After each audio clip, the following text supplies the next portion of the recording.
Chapter 18, The Blue Notebook. They had a plan. It all depended on Sherry. Everyone just hoped she wouldn't fall asleep first. Sherry often fell asleep in class. "Come on, Sherry," thought Dee. "You can do it." Sherry looked out the window. The sky was full of big, fluffy clouds. She yawned. The clouds looked like giant pillows. Sherry imagined herself wrapped up in one of those clouds, soft and cozy. She pulled her blue and red coat snugly over her head. Her eyes closed. Then they opened wide. "What's that?" she shouted. "Sherry?" said Mrs. Drizzle. "Look!" shouted Sherry, pointing out the window. "It's a... Hurry!" Her long eyelashes stuck straight out. Mrs. Drizzle hurried to Sherry's desk. "What is it?" "A spaceship," said Sherry, "from outer space." On the other side of the room, Dee dropped her pencil. She bent down to pick it up, then stayed down. Dee was part of the plan, too. She had a dangerous mission. She had volunteered for it. She felt it was her duty, since she was the one who had brought Louis up to meet Mrs. Drizzle in the first place. "You don't have to do it," Ron had told her. "Mrs. Drizzle would have seen Louis sooner or later." "Nope, I'll do it," Dee had bravely replied.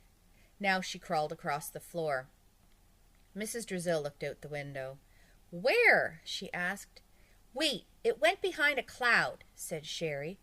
"What did it look like?" asked Mrs. Drizzle. "Like a giant hamburger," said Sherry, "but there was a zizzle stick hanging down from the bottom."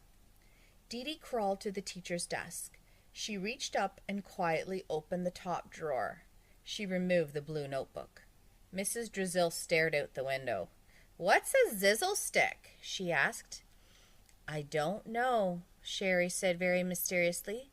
"They don't have them here on Earth." Dee crawled safely back to her seat. At recess, everyone crowded around Dee as she went through the blue notebook. "Louis once put a frog in Mrs. Drizzle's shoe," she said.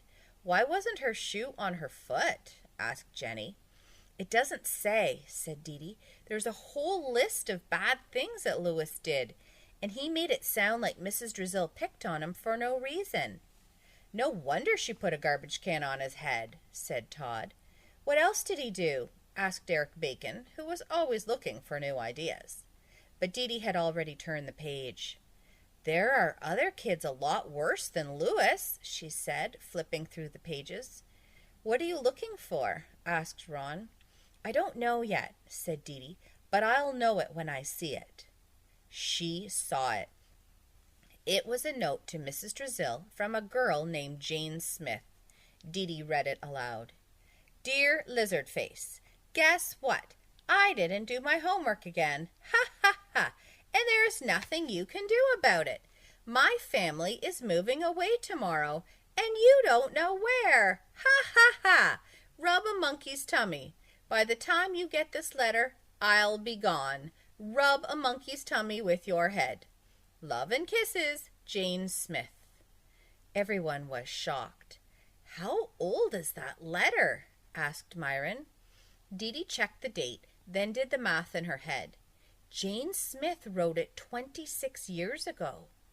"And look," said Ron, reading over Dee's shoulder, "Jane didn't do her last 12 homework assignments." After recess, Sherry saw the UFO again, and Dee returned the notebook to Mrs. Drizzle's desk. Now, all they had to do was find Jane Smith.